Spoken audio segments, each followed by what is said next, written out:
are aboard a cargo jet in the 22nd century.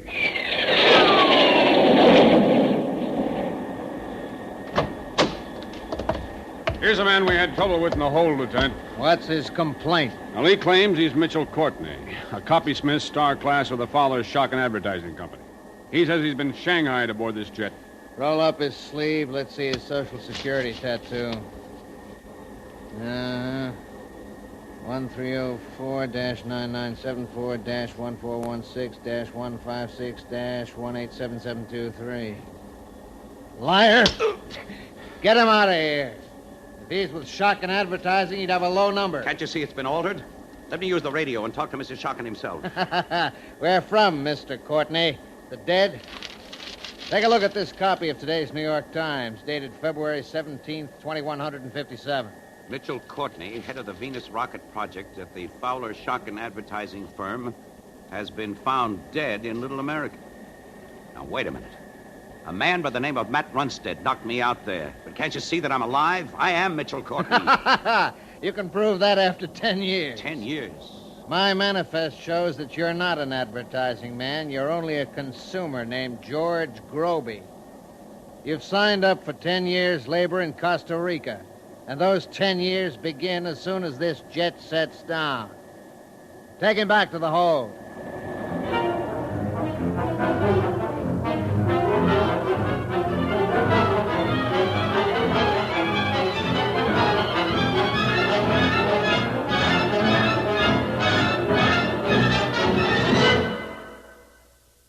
The CBS Radio Workshop, dedicated to man's imagination, the theater of the mind. The CBS Radio Workshop continues Part 2 of The Space Merchants by C.M. Kornbluth and Frederick Pohl. Today, the workshop resumes the story of Mitchell Courtney, copysmith star class with the world's greatest advertising agency of the future, Fowler Shock and Associates. The tale of a rocket ride to Venus.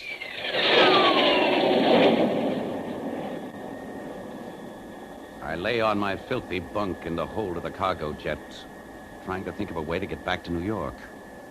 I wanted to find out why Matt Runstead had knocked me out and had me shanghaied. Who wanted to get me off the Venus project, the advertising campaign we dreamed up to colonize Venus?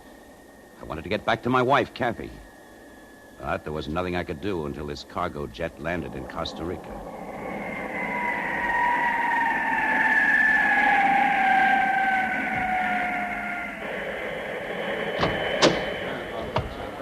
Move, you scum-skimmers. Get in line. Now, what's your name? Mitchell Courtney. Mitchell Court. Oh, yeah. You're the bum we had trouble with on the plane. Sorry, my name is George Groby. Oh, that's better. What do you want to do here, Groby? Got any choice of job? Anything. Anything the sun-drenched plantations of Costa Rica have to offer. I'm here to clasp the deft hands of independent farmers with pride in their work. I'm here to extract the juicy, ripe goodness of chlorella protein. Say, how'd you learn that? That's our Prime Impact commercial. Learn it, I wrote it. But don't let that stand in your way. Groby, you're not going to get anywhere being a wise guy. Yes, sir. You're assigned as a chlorella scum-skimmer third class. Report for duty and assignment to a bunk at Tier 48 in Dormitory Z. The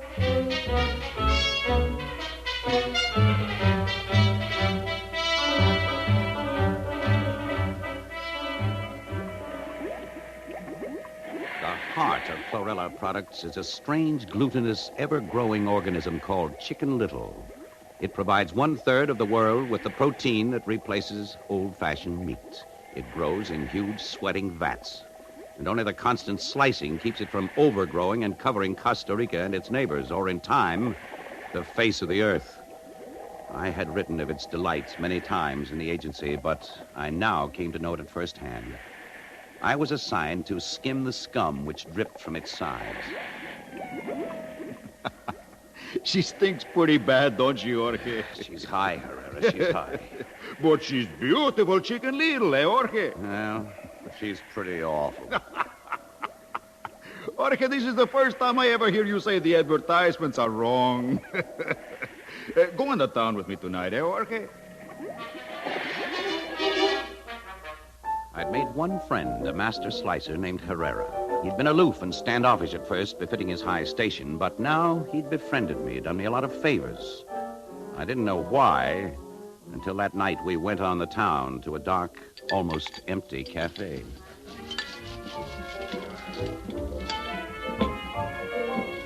Jorge, I have watched you very carefully. You don't belong here doing this work. Well, don't I? How am I ever going to get out? You have the brains, Jorge, not like the others. Oh, thanks. What good are brains here? I'm so tired half the time I can't think. Jorge, I'm going to put my life in your hands. Do you ever hear of the Consis? The Consis, of course.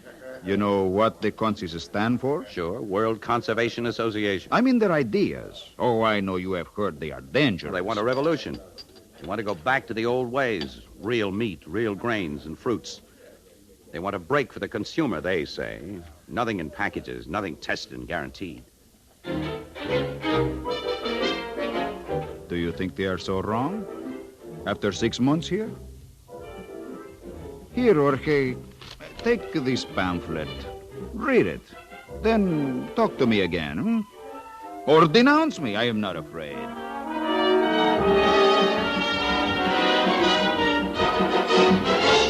The Consi underground opposed everything a self-respecting 22nd century advertising man like me believed.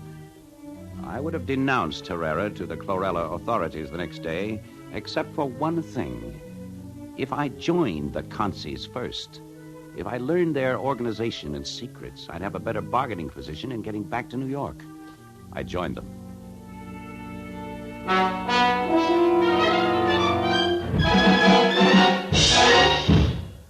The irony was the Consis were a lot better organized than I'd suspected, and after 6 months, they decided they needed me in New York, and it was they who engineered my return to the city.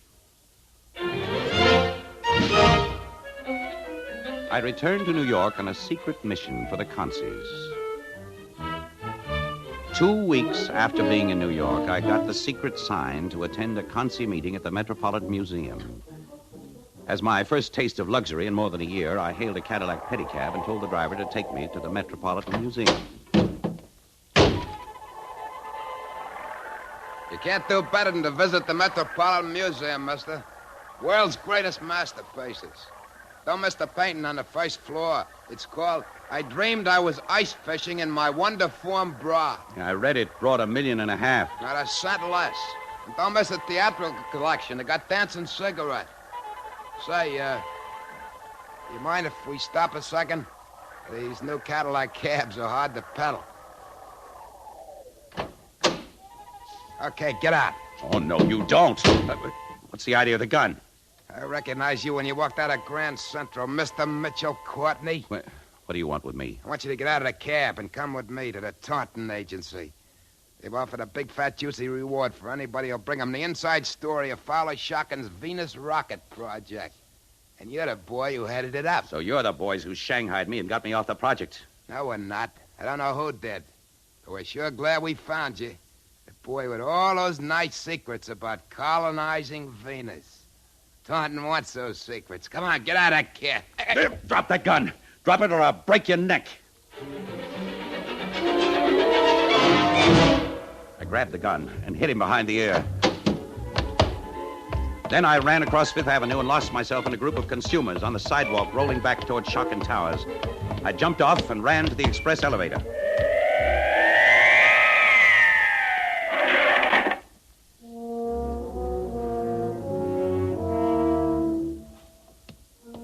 I walked down the corridor to Shockin's office. It was dark and deserted. Then down the corridor, I saw a light under my old office door. I walked up to it. I didn't knock. Hester. Mitch! Oh, no. Hester, it's all right. I'm alive. Oh, but Mitch, they said you were dead. Who, Matt Runstead? Yes. Everyone believed him. Did my wife, did Kathy believe him, Hester? Yes. Well, get her on the phone for me. Call her. Well, she's disappeared, Mitch. What? No one's been able to find her. After the news of your death, she just closed her office and disappeared. Maybe Shockin knows where she is. Where is Shockin, Hester? Well, he caught the moon rocket yesterday morning. He was going over your notes on the Venus project. He's taking it over? Yes, from Matt Runstead. It was going badly, I'll Mitch. bet. Matt's trying to ruin our campaign. Hester, you've got to get me aboard the next moon rocket. Use the name George Groby. Runstead and the Taunton agency will try to stop a man named Courtney. I've got a lot to tell Mr. Shockin.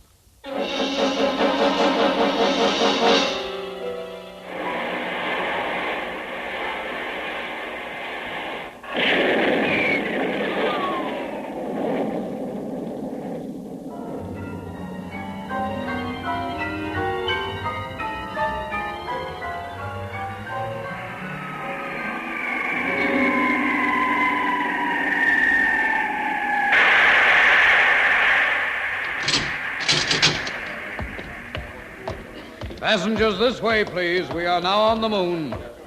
Tourists to the moon to the left, visitors on business to the right. Now, sir, name? George Groby, copy analyst, class 4. Groby, copy analyst 4. Oh. Guard, this way, please. Yes, sir. This man says his name is George Groby. Fine. You're under arrest, Groby. Let go of me. I'm here to see Fowler Fowler Shockin. Mr. Runstead down on the Earth told us to expect you. I don't know what you're talking about. You may be interested to know that your secretary, Miss Hester Barnes, is being tried for treason. Treason? She is charged with forging documents and passing them to you. The 43rd Amendment to the United States Constitution. Treason to any registered advertising agency is punishable by death. Hold him for the return passage and a similar charge, guard. The guard had his nightstick in my back as we walked down the streets. Past storefronts with signs, moon-made fashions, stunning conversation pieces prove you were here. Souvenirs of Luna, cheapest in town. Moon suits rented, 50 years without a blowout. Ye tasty goody shop on ye moon. Warren Astron, readings by appointment only. Hold it. What is it? You sure your name's Groby? Positive? Ever know a man named Herrera? Well, yes, Herrera and I... Wish we could find out what you're up to, Groby. Sent out of Costa Rica to report in New York, never show up at a meeting there, then you turn up at Fowler Shockin's agency and get your passage on a moon rocket. You mean you're a... Shut up. Now go into Astron's there. He'll hide you till our top boss up here comes. First take my nightstick, knock me out with it, then point it at the street light and blast it out. Hit me hard, but not too hard. Oh, this is going to cost me 2 stripes and a week's pay. Oh.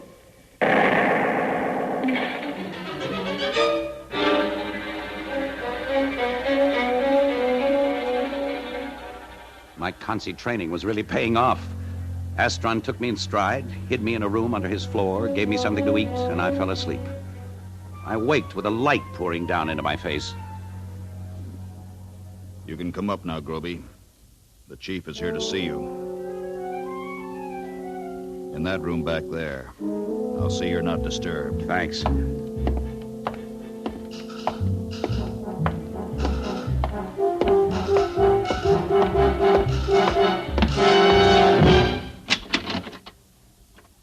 Over here, into the light, Mr. Groby. Kathy, what are you doing here? Oh, Mitch, why didn't you stay on ice? What crazy thing have you done to turn up here? Go on. I'm crazy. Why shouldn't I be crazy? My wife, a kingpin consi. What a shock. You, a star-class copysmith, married to a consi. Matt's one of you. You got Matt Runstead to Shanghai me. Like a fool. I thought if I could get you away from Fowler Shockin, I might bring you to your senses. Trying to decide what was best for poor little Mitch. Mitch, I loved you. You loved me. You actually were in love with me. Yes, I was, in spite of everything you stood for. But you are not going to talk to Fowler Shockin. I'm not. Mitch, I don't want you to ruin Venus the way you've ruined the world. A woman of ideals. What do you plan to do with me? Are you going to report to Fowler Shockin? Yes. Then there is nothing I can do for you. Then let me tell you something before you turn me over to Astron and your friends outside. I've been shanghaied, robbed of my name, forced to work like a slave in the tropics. I've had all I can take of others deciding what to do about poor old Mitch. Your guard friend left this nightstick with me. You know what he does, Kathy. Get on that phone and call Fowler Shockin and tell him where I am. Then get out. Take your friends with you. I'll give you 2 days to vanish. But this time, stay out of sight forever. Go on. Call Shockin. This is Dr. Nevins, Mitchell Courtney's widow. I'd like to speak to Mr. Shockin, please.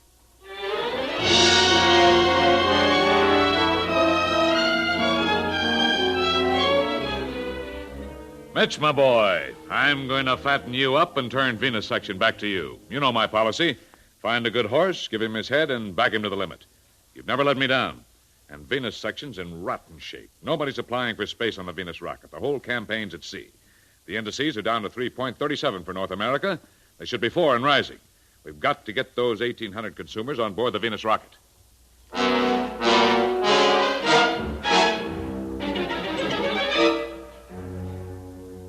When we got back to Earth, Matt Runstead had disappeared. I arranged for Hester to be released from Alcatraz, and she returned in triumph in Shockin's private jet. I began to whip the Venus rocket project back into shape. I was living again, writing new jingles, starting new rumors by word of mouth, developing new techniques, until finally... Mitch, the big day has come. 1,800 consumers have volunteered to ride our rocket to Venus.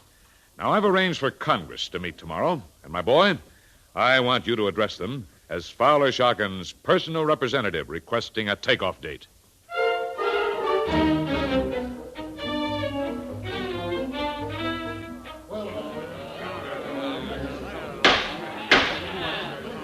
Gentlemen, the Senate is now in session.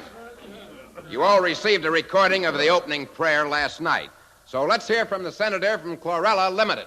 The senator from Chlorella Limited passes in deference to the senator from Alaska Mining. The senator from Alaska Mining passes in favor of the senator from United Steel and Smelting. The senator from United Steel and Smelting passes in favor of the senator from Caribbean Fruits. The senator from Caribbean Fruits passes in favor of the senator from Yummy Cola. My dear fellow senators, I thank you all for graciously allowing me to speak before we pass upon this very important bill concerning the Venus rocket. The people of this great republic of ours, extending from Atlantic seaweed to Pacific fishing... Suddenly, I sensed something had gone wrong. I'd been sitting back thinking about Kathy, thinking of her face, her voice, her smile before we'd married. I was wondering where she was, what she thought of all this. Then the speaker's voice focused my attention upon him. I hadn't been worried. Fowler Shockin owned 2/3 of this gathering. But there was something about old Yummy Cola that troubled me. He wasn't addressing his fellows. He was looking up, addressing me. A big grin on his face. I leaned forward just in time for the weenie. In a brief discussion I had before this session, Mr. Taunton gave me some information in private. But I feel it my public duty to ask a couple of questions of Mr. Courtney, who is present.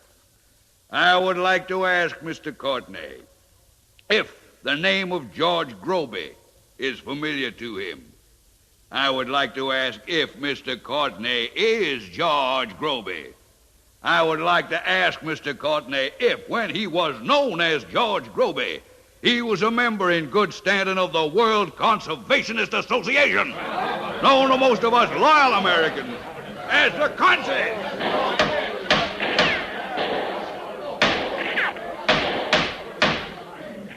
Below, there was a raging tidal wave of Taunton congressmen and Shockin congressmen battling. For the first time in history, shots were being fired in anger on the Senate floor. If Taunton hadn't tipped off old Yummy Cola, I knew who had. The Consies. Somehow I didn't mind. I realized that for some time now, I'd really been one of them. A little man beside me, dressed in black, suddenly seized my arm and led me out the side door. You'll find a car outside ready to take you to the airport, Mr. Courtney. What airport? Don't stop to ask questions. Just go wherever you're taken. You'll be protected. Fat chance. You'll be all right. I guarantee that. Who are you? The president. Good luck. God bless you.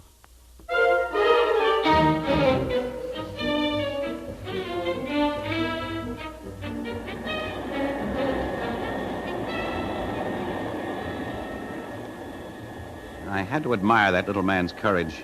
He'd walked back into that raging den of lions without a quiver.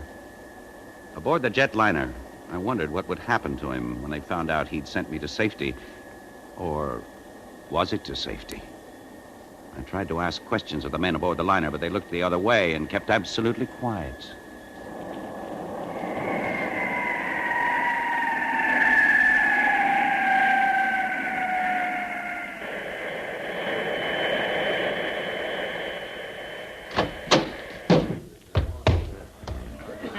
You can climb out now, Mr. Courtney. They're all ready for you over there at the Venus rocket. There's no time to lose. Say, look here, I don't want to go to Venus. Who's in charge here?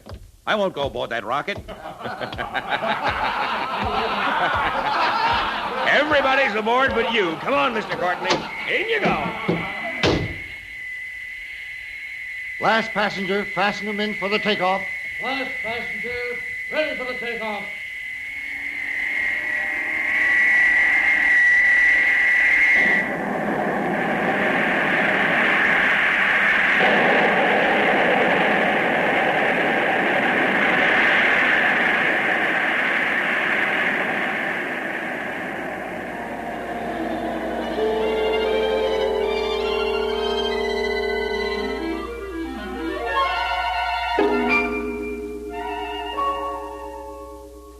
Mitch? Mitch, are you in here? Kathy. Kathy, where are you? Up here. Over your head. Stop floating around. Come down here and unfasten me. All right, I'll try. But we're beyond the law of gravity. We're on the way to Venus with 1,800 conservationists. How did you get out of a harness? A steward set me free, then floated away. I have to talk to you. Me? You threatened to kill me, remember? Yes, I remember. You could have, Mitch, in time. But you never told Shockin who or where I was. Why didn't you? Because I love you, Kathy. And I think that for a long time I've been coming over to your side. And you're willing to face life on Venus? Yes. It's time people got a break. People, not consumers. Oh, I like hearing you say that. And I love you too, Mitch. Oh, Mitch. Mitch, you broke my hold on your harness. Come back here. I just wanted to put my arms around you. Oh, there'll be plenty of time for that on Venus. Come back here. Unbuckle your harness and catch me. I can't. Who invented this crazy gimmick anyway? Oh, Mitch. Mitch, you've stopped talking like an advertising man. Kiss me.